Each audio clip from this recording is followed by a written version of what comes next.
there's a short life in Why do you think that is with the creative side? Well, because losing out money, you got to take drugs.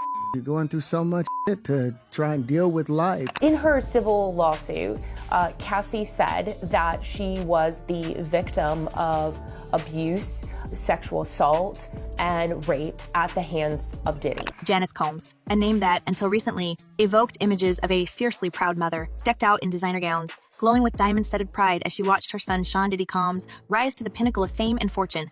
The world saw her as the quintessential matriarch, the backbone of a family that had overcome unimaginable odds.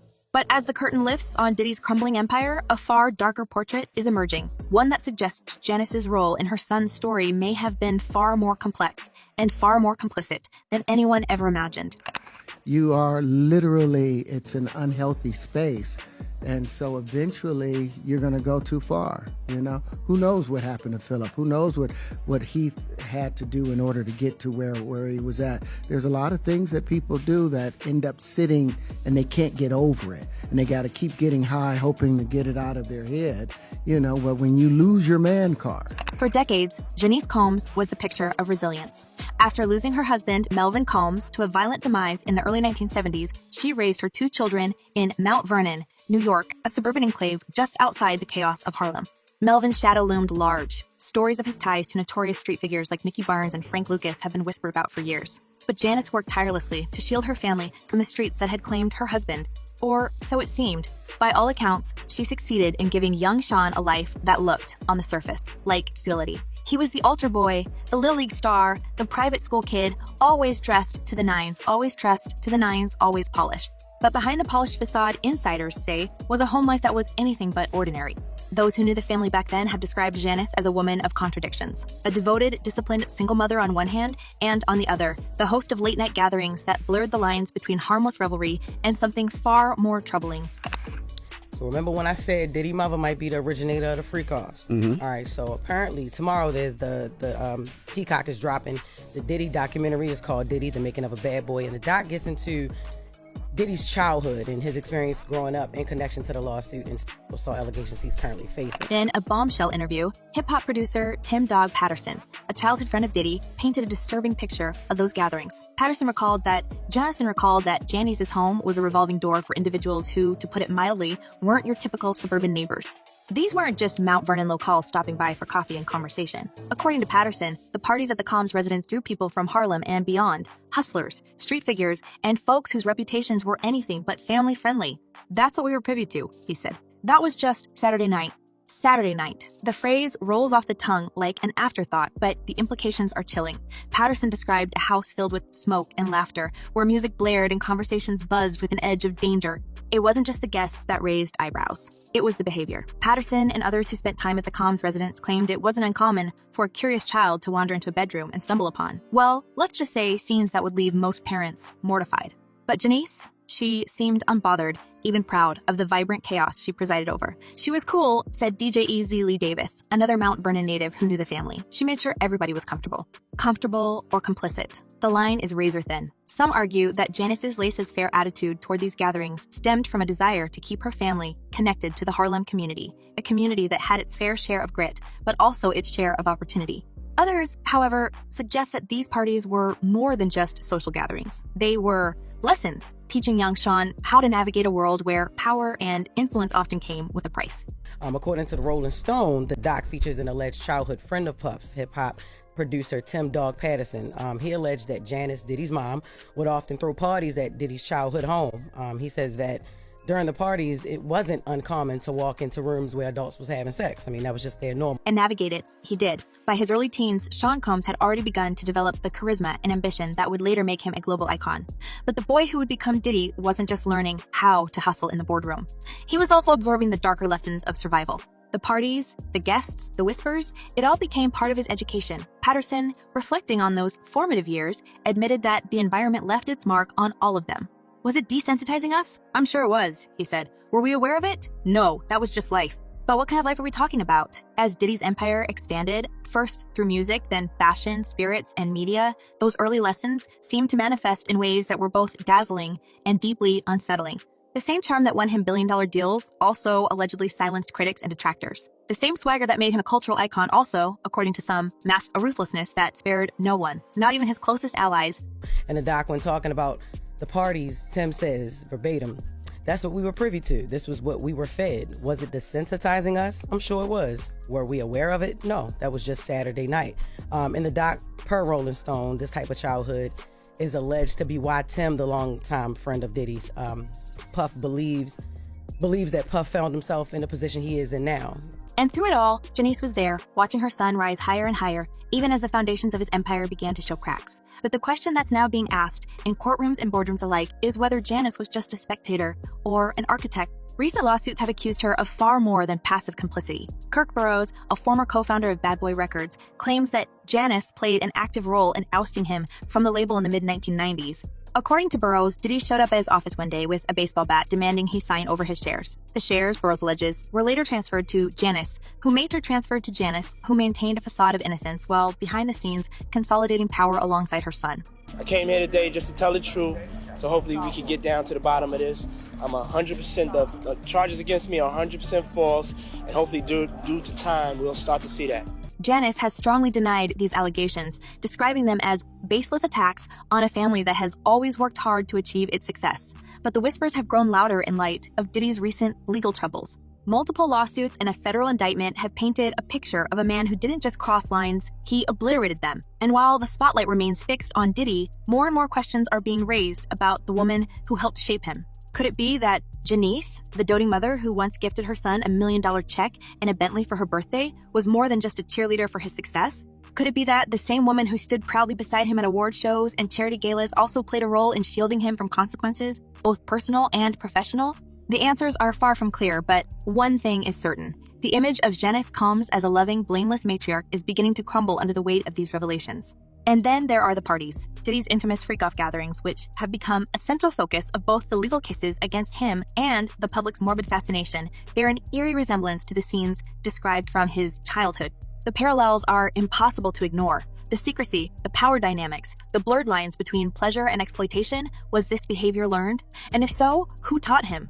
Well, certainly there's a lot of information that needs to be substantiated, investigated, and those kinds of things. But when we look at people who become sexual offenders, we oftentimes see early exposure to sexuality, whether that's pornography or actual sexual behavior, and we oftentimes see that within the family. And so, as these questions swirl, the public's gaze has turned toward Janice with a mix of suspicion and incredulity. Could this 84-year-old woman who speaks so passionately about her son's innocence really be the mastermind some are making her out to be?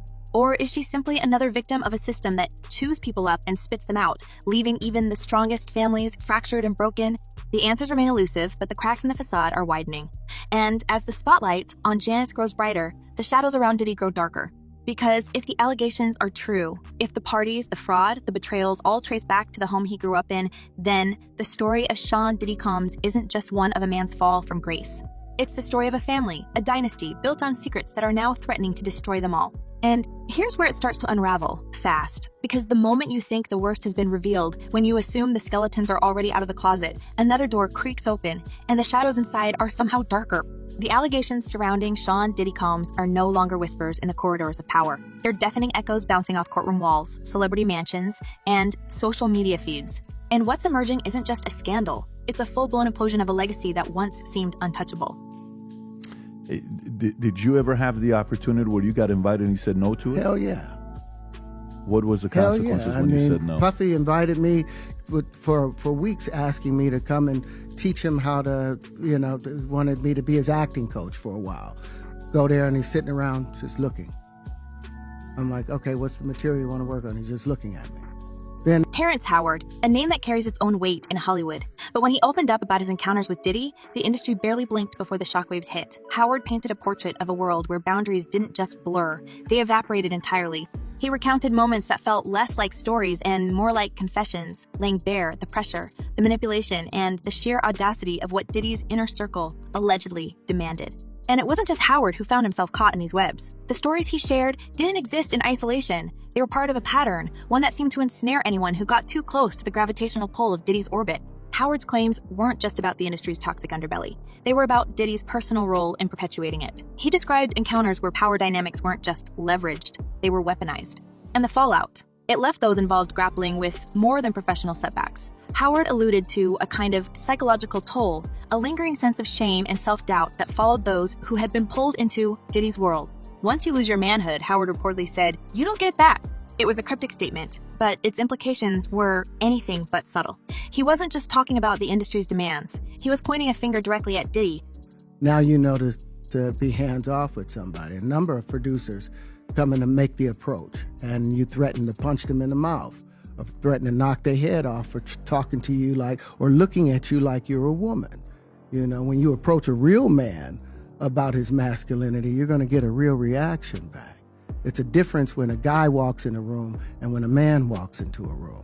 And a man don't take the... These revelations cracked open the door to an even more troubling narrative, the infamous gatherings known as the freak-off parties. The name alone sends shivers down the spine, conjuring images of excess and exploitation that feel ripped from the pages of a dystopian novel. These weren't your average industry parties with polite networking. No, these were something else entirely, events shrouded in secrecy, where the rules of normalcy didn't apply, and where attendees reportedly left with more than just hangovers. The stories coming out about these gatherings are as unsettling as they are surreal. Witnesses have described scenes that sound more like underground rituals than Hollywood soirees. One lawsuit detailed a labyrinth of hidden tunnels connecting mansions, suggesting that secrecy wasn't just a byproduct of these events. It was the point, and the guest list. It read like a who's who of fame and power. A list actors, sports icons, music legends.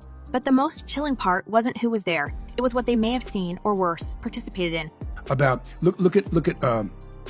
Look at Diddy, for instance. Let's take a look at him. Let's take a look at, he has videos. He has videos of the parties. Now, what I've heard, which I don't know how much of it is in mainstream media, I don't really follow the story that much, but what I've heard from friends that are attorneys, friends of mine that have represented me before, agents and so on, is there's a bidding war going on. Take the lawsuit filed in Florida, for example, where a man alleged that he was coerced into attending one of these parties and left in a state of complete disorientation. He claimed he woke up in unfamiliar surroundings, his memory fragmented, and his dignity shattered. The details of his account are almost too graphic to repeat, but they paint a picture of a man stripped to agency, paraded around as a spectacle for the amusement of others, and who was allegedly orchestrating it all. Diddy himself, with accusations that he not only allowed these events to occur, but actively directed their most grotesque moments. But the Florida lawsuit isn't the only one raising eyebrows. Another accuser, whose identity remained under wraps, alleges that Diddy's team operated with a level of precision that would make a spy agency blush. According to court documents, this individual was picked up by what they described as a luxury shuttle service under the guise of attending a networking event. What they found instead was a scene so surreal, it sounded like something out of a psychological thriller. The lawsuit claims that phones were confiscated at the door. Security guards patrolled the premises, and most disturbingly, there was a palpable sense that no one was allowed to leave until given explicit permission. It wasn't just a party, it was a gilded cage. To not be involved with a famous singer, to not come out, here's the price. And that they're just selling to the individuals that are in those. This is what I heard.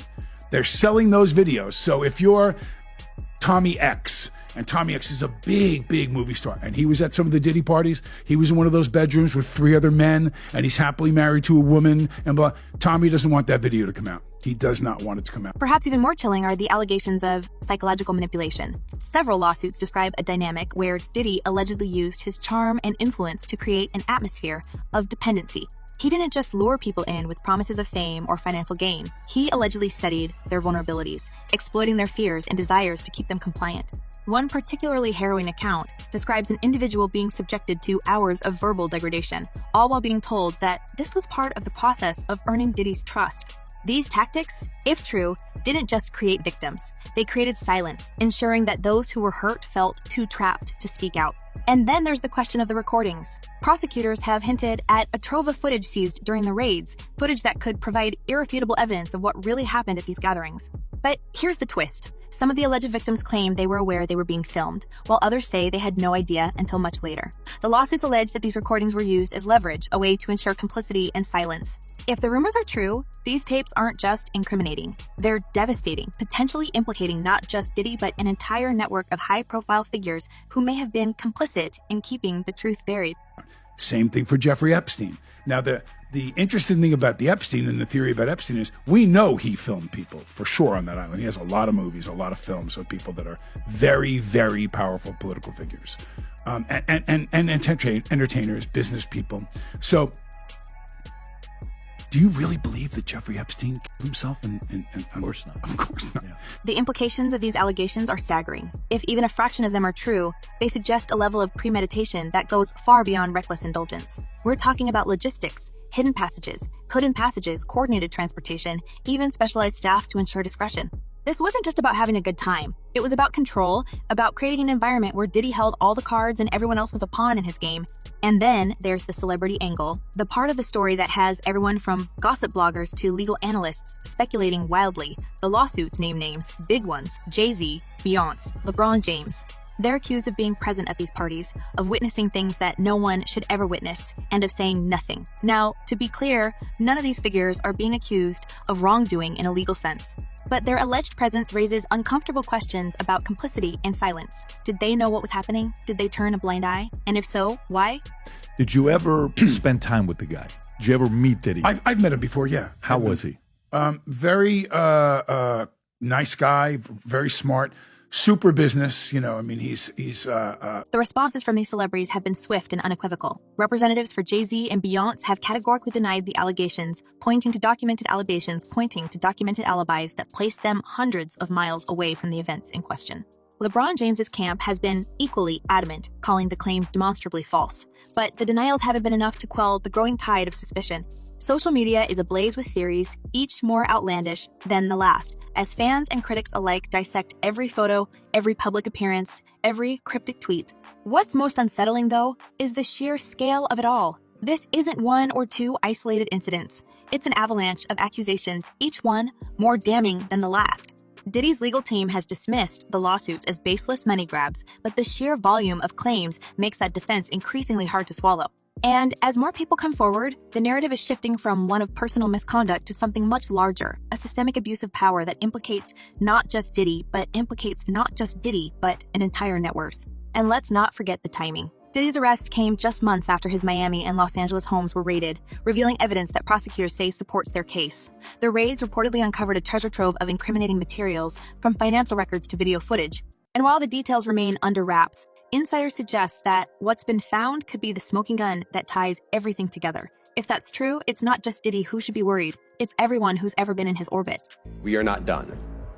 This investigation is ongoing, and I encourage anyone with information about this case to come forward and to do it quickly. The fallout has already begun. Brands are cutting ties, collaborators are distancing themselves, and fans are grappling with the realization that one of their idols may not have been the man they thought he was. But the real question is, how deep does this go?